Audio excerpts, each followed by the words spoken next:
Cosmetic rejuvenation physician Dr. Martin Braun and women's health expert Lorna Vanderhaeghe are here to dispense beautiful skin knowledge and sip a little oil of delay. That's what my grandmother called it. It was really oil of Olay, I believe, but she called it the oil of delay. There is a ratio called the divine ratio or the golden ratio, yes, which came from where? Yes, the Greeks and the Romans. Actually, initially the Greeks came up with it and subsequently the Romans, and it's well known in artistic and architectural circles. Like the Pantheon in Greece is built with a ratio of 1 to 1.618. Credit cards are that way. If you look at one side is 1, and then the other side is 1.6 times that length. Is that why we like them? Yes. And when you see something, Notre Dame is built that way as well. Mm-hmm. A violin is built that way with the stem compared to the body. And they saw it in nature. If you look at the swirls on a snail, or the ratios of a Bengal tiger on the face, or, for example, teeth, perfect teeth are 1 to 1.6 in a ratio. Dentists know this when they put veneers on. The bones in our fingers are the same if our fingers are the proper lengths, and the proportions of our body. So even if you weren't good at math, you get this. Yes. So in your magic pocket. Yes, so what we have here are some calipers that when you open them, you can measure a distance. This is 1, and on the other side of the caliper, that's 1.6. Okay. So that's the ratio. Yes. So we can measure faces, for example, and we can see the closer they are to a ratio of 1 to 1.6, the more beautiful they're perceived as well by an observer. And so what we do is we start by measuring the distance between the eyes, which I'm going to do here on Lorna, and there we can see the distance between her eyes. So this is Lorna's 1. This will not change in even 20 years. Right, unless I punch her in the nose or something. Well, no, her eye distance will be the same. She'll have a crooked nose. Oh, that's true. So this is eye to eye. It's the same from age 30 to 80. It's the same. Okay. So now this is 1.6. I'll move the ruler out of the way. That's 1.6 times this distance. So if we now, for example, want to measure a forehead, we can now take from the top of Lorna's brow, right here, and we look at her forehead, and we see that her forehead is exactly 1.6 times the distance between her eyes. And that's actually a perfect height. And women who have a very good ratio of 1 to 1.6 will show off their foreheads. The more you deviate from that, for instance, if her hairline went farther back, she would wear bangs to drop it. Or if her forehead was too short, she might wear bangs as well to hide it.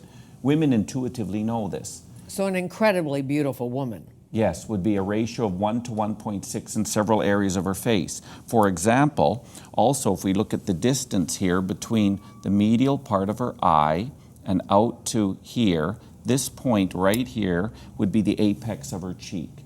And so if I were now to put any filler in Lorna's cheek, I would want to enhance light reflection right on the apex of the cheek. I wouldn't want to build her up out here or out here. Intuitively, we know that would be the space we would want anyway. Okay, so that's a valuable instrument when you're trying to decide how much someone needs, because we all come in with our ideas. Yes, exactly. And you've seen the women come in who want the lips you could land a 747 on. Yes, and it's unfortunate because it's not a beautiful thing. And in fact, if you look at the heights of beautiful lips, for example, Elizabeth Taylor or Marilyn Monroe or Grace Kelly, the ratio was 1 to 1.6 as well. Angelina Jolie's lips are actually perfect, 1 to 1.618 as well. In my office, I have a picture where we photoshopped the lips of Angelina smaller.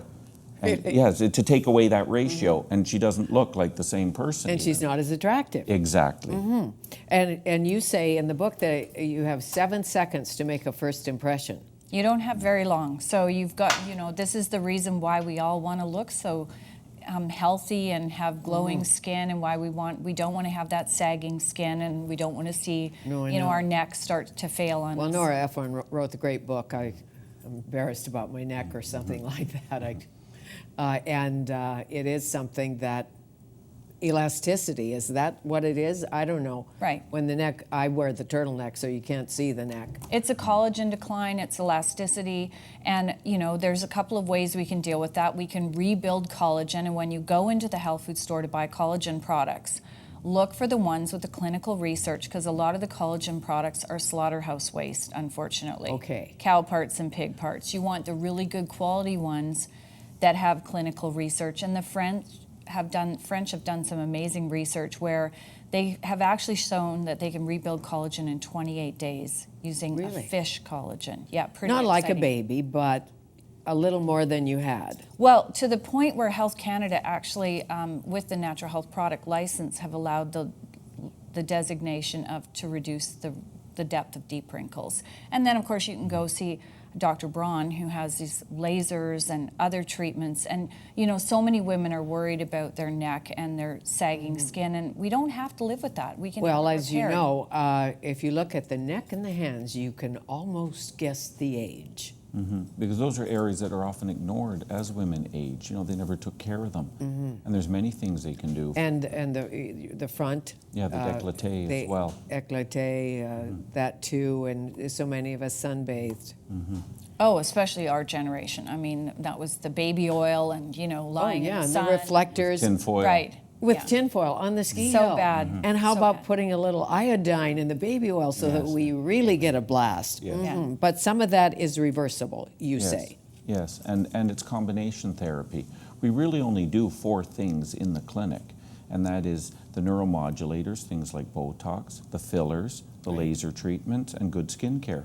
Those are the only 4 things one can do topically. Okay, and why do you need Botox? Like, because the wrinkle's deep, because... For dynamic areas. And people don't really understand Botox. I mean, the therapeutic indications like hyperhidrosis, excessive sweating, and headaches. I mean, it really works wonders for headaches. It's indicated by Health and Welfare Canada now for chronic migraine, but I use it in my office for a whole slew of headaches. And I know it's you remarkable how well it works. practice neuro. Yes. We're Yes. in the neuro division of medicine, and so you are convinced and can assure us that Botox is okay. Yes. In fact, the youngest person I ever treated was my own daughter at age 14 for migraine. She was admitted to Children's Hospital and was put on all kinds of rather toxic medications that make you fat and sluggish.